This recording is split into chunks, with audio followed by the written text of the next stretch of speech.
I was born long ago, during the post-war era. My parents, Jack and Diane, didn't hold high positions back then, but they lived as best they could while raising me. Jack worked as a steel worker at a manufacturing plant, while Diane was a dentist at the local hospital. We were an average American family. Diane wasn't satisfied with the social status of being a simple worker's wife. She wanted more from family life. A woman dissatisfied with her marital status and her husband's role has at least three paths. The first, and easiest, is to find someone richer and more successful, leave her unfortunate husband, and start a new, prosperous life with a successful partner. If there are children, it's not easy, but when the promise of a bright future is in sight, hardships won't stop anyone. Even if the child must be taken along for the journey, the fate of the abandoned husband doesn't matter, at least not immediately after the divorce. Nostalgia for past life only comes later, especially when the new provider doesn't live up to expectations. The second path is harder. Achieve a higher status herself by getting an education and securing a significant, lucrative position. However, this can also tempt a woman to leave her worthless husband and make her way through life independently. The fact that her children will grow up without a father's influence isn't troubling. She believes she knows what's best for them as a strong woman. Shining in society, she may even have a casual relationship without marriage. It doesn't matter if the children scatter to start their own families. The main thing is to be successful, strong, and independent, though lonely. Finally, the most challenging path is to get her husband to advance in life and reach a high societal position. This requires higher education and the ability to connect with people. Convincing her husband to put all his effort in that direction is a difficult task. Through persuasion, blackmail, and threats, she aims to turn her husband into a high-ranking manager while not becoming his appendage or being lost in his shadow. My mother, Diane, took this most challenging path. Before meeting my father, Jack, Diane had a serious boyfriend, a hotshot in modern terms, from a wealthy family. Diane was a beautiful and charming young woman capable of captivating any man. Everything was leading to a wedding, but her beauty played a cruel joke on her. The boyfriend's father, a 40-year-old successful businessman, fell madly in love with her. Understandably, the idea of becoming the mistress of a man she considered aging didn't appeal to Diane. Under his father's influence, the boyfriend soon married the daughter of a factory owner, a girl who wasn't particularly attractive but promising in every other way. Diane was heartbroken but refused to become the older man's mistress. She fell into a depression, convinced that all men were scoundrels and untrustworthy. At this challenging time for Diane, Jack returned from the Navy, where he had served for 3 years. He came back to his hometown with the world at his feet and a bright future ahead. That was until he saw a blonde beauty, Diane, at a dance and lost his head and himself. However, she wasn't in a hurry to fall into the sailor's arms. Her past experiences had taught her to search for a well-established man and not make a hasty choice. The persistent sailor, Jack, was merely an annoyance to her. However, Diane did notice the dark-haired young man, though not much more. He didn't seem reliable or promising as a potential husband. Jack tried everything to win over the elusive beauty, walking her home, warding off other suitors, and more. In vain. Finally, Jack took a desperate step. He caught Diane after work, declared his love, and promised to win her over no matter what, even if he had to use force and end up in jail. But she'd be his. Another woman might have been outraged and told her father or run to the police, but Diane paused and thought. The boy was handsome, with girls flocking around him, and he wasn't stupid. What if things worked out? She didn't love him. Her heart still longed for her previous lover, but she had to build a life somehow. Diane became kinder toward her dark-haired suitor, Jack. By then, Jack had gotten a job as a steel worker in a manufacturing shop. The job wasn't for the weak, but Jack was no weakling. His time in the Navy had toughened him, and despite seeming careless, he had a strong inner core, which the unattainable beauty, Diane, sensed both literally and figuratively. When Jack learned that Diane was pregnant, he immediately suggested they get married. In May, they tied the knot, and the following spring, I was born. Diane had managed to finish dental school and worked as a dentist. They lived together for 3 years until the hotshot returned to town. By then, his father had become a successful businessman and was climbing the social ladder. The hotshot's marriage had failed, and he returned to his hometown after leaving his wife with a young child. He quickly sought out his former lover, Diane, showing up at her work with flowers and proposing she leave her husband, take me, and reunite with him. Diane looked at him lovingly. Her dream had come true. Her beloved was with her. She sat hypnotized, ready to do anything for him. For 5 whole minutes. Diane was strong despite her frail appearance. Although she didn't love Jack deeply, she couldn't deprive him of his child or leave me without a father. He'd done nothing wrong. On the contrary, Jack had never given her a reason to suspect infidelity. But most importantly, she couldn't forgive betrayal. Once betrayed, a person will betray again. Diane listened to the ex-lover's monologue and realized her feelings for him had faded. In fact, the more he spoke of his love for her, the more she despised him. He seemed pathetic and worthless. Meanwhile, Diane realized how much she loved her steelworker husband, Jack. His calloused hands seemed so desirable, and her heart ached with longing to return home to her husband and son. After hearing the hotshot's speech, she thanked him for the coffee, wished him luck in his personal life, and left. The hotshot tried meeting her again, but Diane threatened to tell Jack, who was known to be heavy-handed. Diane convinced Jack to enroll in an evening program at the local college. After 6 years of study, he earned a degree in engineering. A year later, he was promoted to safety engineer, then head of the manufacturing shop, the plant's main department. By 40, he was general manager of the manufacturing plant. After the company went public, he became its de facto owner. Eventually, he joined the board of the newly created manufacturing company and became its chairman. Diane didn't idle away either. Leaving me in the care of my grandparents, she enrolled in the medical school's research department. 7 years later, she became a licensed dentist, working at a clinic and practicing privately. With Jack's help, she opened her own dental clinic. At some point, the hotshot tried meeting Diane again, but she had grown to truly love Jack and immediately rebuffed all attempts to rekindle their relationship. My parents, Jack and Diane, lived together for nearly 60 years and died within days of each other. Saying that our family lived comfortably is an understatement. My parents could afford practically everything but were cautious not to spoil me. They feared I would grow up as a spoiled playboy who didn't know the value of money. So, I went to an ordinary school and didn't tell anyone who my parents really were. Everyone thought my father was a simple engineer and my mother a dentist. If I needed money, Jack was willing to give me work at the plant suitable to my abilities and strength. During vacations, I'd sweep shavings in the shop, work as a guard, or build boxes for consumer goods. When my classmates started dating in senior year, no one considered me a suitable catch. I wasn't among the desirable suitors, so even with my reasonably attractive looks, the pretty girls ignored me. I dressed simply, a modest suit, cheap jeans from the department store, and a locally made shirt. That's about all I could afford, just an ordinary guy from a not-so-wealthy intellectual family. My classmates, who had wealthier parents, strutted around in branded jeans bought from resellers at exorbitant prices, stunning shirts, and chic shoes. Japanese stereos and their own cars completed the image of privileged boys who were never short of girls eager to grab a slice of the good life. In 8th grade, I became interested in playing guitar. The instrument fascinated me so much that I spent all my free time strumming an old 7-string guitar missing its last string. My first chords, my first song's music drew me in until I lost sight of everything else. Early in the 9th grade, I decided to take a classical guitar class. To do this, I needed 2 things, money for the lessons and an instrument. I had earned the money for lessons over the holidays, but I couldn't find a good guitar. My old 7-string, handed down by my mother's brother, wouldn't do. I couldn't afford even a halfway decent American-made guitar. My parents, especially my father, Jack, dismissed my interest as a passing whim.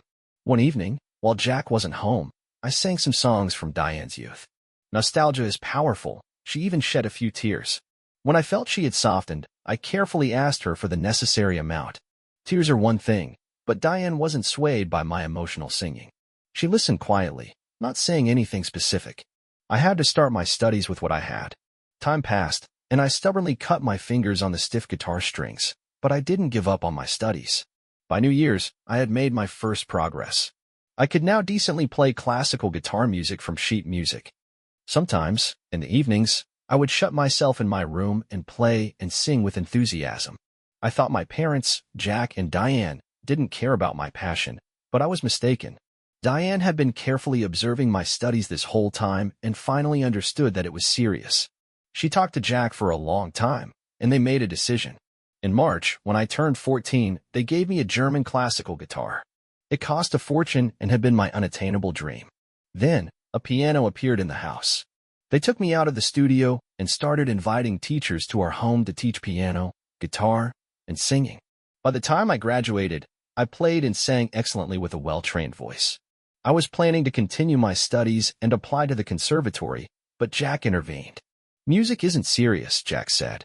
"It's a good hobby and a nice life bonus, but no more than that. A man should have a profession that will reliably support him and his future family." Diane supported him, and I enrolled in the Mechanical Engineering Institute, the same one Jack had graduated from. However, I also started studying at the pop music department of a music college. "You won't carry what you learn on your back," my parents said, accepting my decision. "An extra diploma never hurts."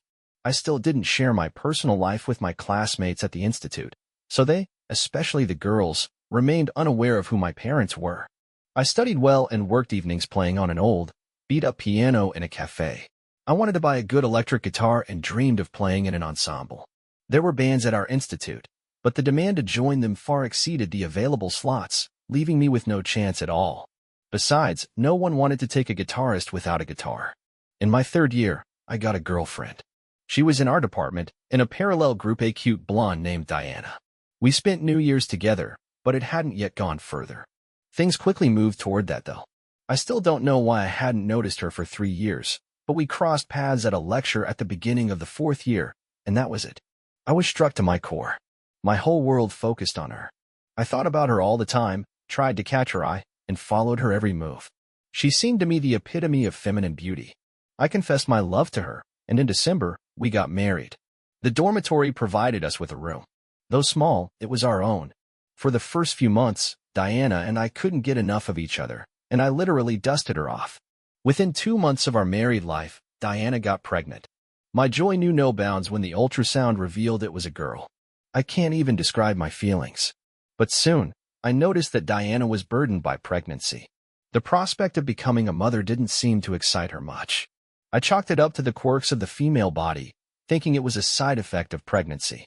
Every husband somehow considers himself an expert on women's health. Diana became irritable and started avoiding my company. Even while pregnant, she increasingly left the house to attend events and meet friends. I tried to reason with her, concerned about the baby, but my efforts were in vain. She distanced herself more and more. Then strange phone calls began at night. Diana would jump out of bed and lock herself in the bathroom, claiming she had nausea, but I could hear her talking to someone in there. I endured this patiently, believing that, in the end, the child was what mattered. In due time, an ambulance took Diana to the hospital to give birth.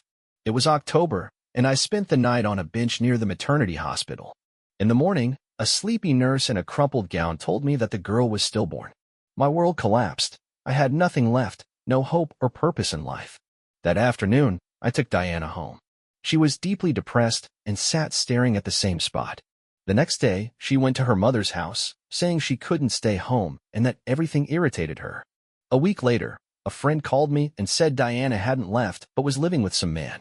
At first, I didn't believe him, but my friend gave me the address and suggested I watch the entrance. After some time, I saw Diana with a well-groomed gray-haired man. I didn't recognize my wife right away. She was laughing coyly and holding the man's arm as if our terrible tragedy with our daughter hadn't happened. I recoiled internally at such hypocrisy. Honestly, it wasn't even the blatant infidelity that shook me. I won't lie. I wanted to punch them both, but I held back and went home. A week later, Diana showed up.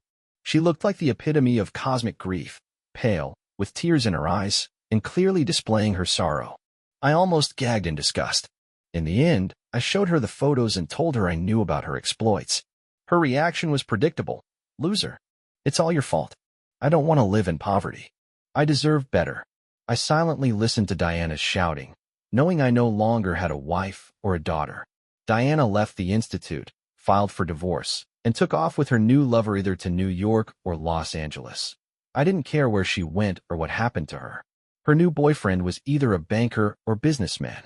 I supposed he could give Diana the lifestyle she demanded. I finished my studies, got an engineering diploma, and asked to join the army. I served in interesting troops and think I was a good squad leader. I left with strong muscles and a tattoo of a bat on my left forearm. When I was overwhelmed with grief, I took up my guitar and played. Returning to civilian life, I had to start over. Some friends suggested I play at a nightclub. Live music was making a comeback, and musicians were in high demand. I played well, and even had some fans, but still needed money. So I took up part-time work as a security guard at a kindergarten. Eventually, Jack's patience ran out. My father and I had a serious talk, after which I was offered the position of chief engineer at one of Jack's factories. I made good money and was able to buy a car within 6 months. Life gradually improved. Diane was doing well, too, so I borrowed some money from her and invested in what I thought was a promising project. Thus, I worked at the factory and played in the club twice a week. Of course, I didn't share much about my day job, so everyone thought I was just a failed musician. On top of that, no one knew that it was my club. I had invested Diane's money and appointed my friend as the manager, asking him to recruit staff. My friend was the only one who knew the real owner of the establishment. Soon, I bought myself a small apartment in a suburban neighborhood and moved away from my parents. This allowed me to connect more closely with partners. They never stayed long, though. The fallout from my previous marriage with Diana remained. Once, at the club, I met a nice girl named Tanya. She was older than me, and this thrilled me with the anticipation of new sensual experiences. I invited her over for coffee, and after that, we somehow seamlessly transitioned to a horizontal position, successfully performing a series of physical exercises. After a while, we moved to the kitchen, where my new friend found an album of photos from my past life, school, college, army, and even a couple of pictures of Diana. I thought I had torn them all up and thrown them away. I've noticed that most women love looking through their lovers' family photos. Maybe they're seeking some secret meaning known only to them. Tanya flipped through the old album, occasionally commenting, and suddenly exclaimed, "I know her." She held up a photo of Diana. She was in the maternity ward in a certain town. I worked there. They say the world is small, and I didn't think much of her words at first. So what if she knows her? Tanya continued. Can you believe how deceitful some women are? She gave birth to a healthy girl and immediately abandoned her. Wait, Tanya, I said, she had a stillborn. No, she insisted. I remember well. I prepared the girl to be sent to the orphanage. You should check with the head nurse. It hasn't been that long, and she should remember. Listening to Tanya, I dialed my father's number, probably for the first time in my life, to ask for his help. Within 2 hours, my father, Tanya, and I sped off to that town. By morning, we were at the very same maternity hospital. The head nurse resisted for a long time, but eventually gave in to my father's pressure. Yes, she remembered the young woman, Diana Sawyer, who had given birth to a healthy girl but immediately refused to look at her. A man had come to the hospital, paid the head nurse money, and asked her to make it seem like the child was stillborn. This was all done with Diana's mother's knowledge. The man and mother kept silent about the reasons. The baby was sent to an orphanage within a day. The head nurse wept, smearing tears across her cheeks, begging my father and me not to turn her over to the police. But my father waved his hand dismissively. We had more important matters to attend to. My father's money worked its magic, and we traced every step of the process. Within 2 hours, we were already at the orphanage where the girl had been placed. Luckily, she hadn't been adopted. My father and I sat in the director's office while the caregiver went to fetch her. I felt my heart might burst out of my chest when the 5-year-old girl entered the room. My father and I exchanged glances. She looked exactly like my mother did as a child. There was no doubt she was my daughter. "Sweetheart, what's your name?" I asked in a trembling voice. "Jenny," she said, looking up at me with her bright blue eyes, like my mother's. "And you're my dad. I knew you'd come for me." I picked her up. My daughter was with me, and nothing else mattered anymore. Evening came as usual. I sat on the chair, turned on the microphone, and placed my hands on the piano keys.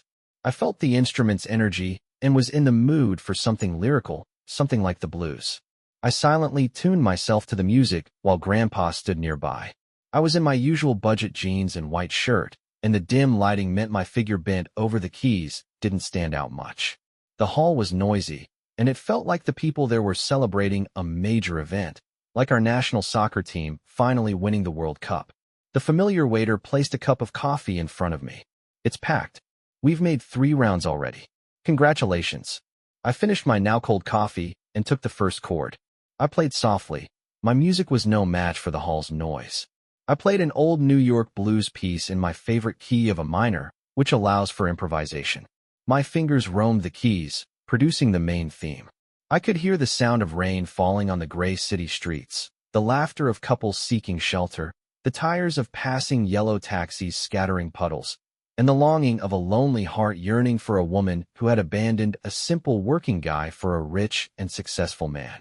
My fingers glided across the keys, lost in the music, and forgot about me. I've never been to New York, and my vision of it might be far from reality. Still, I saw it this way. Concrete jungles with a lonely heart lost within. My soul hovered above this massive city under the autumn rain and the cold, indifferent stars. Finally, my fingers ran through 2 octaves and paused. The hall fell into a piercing silence.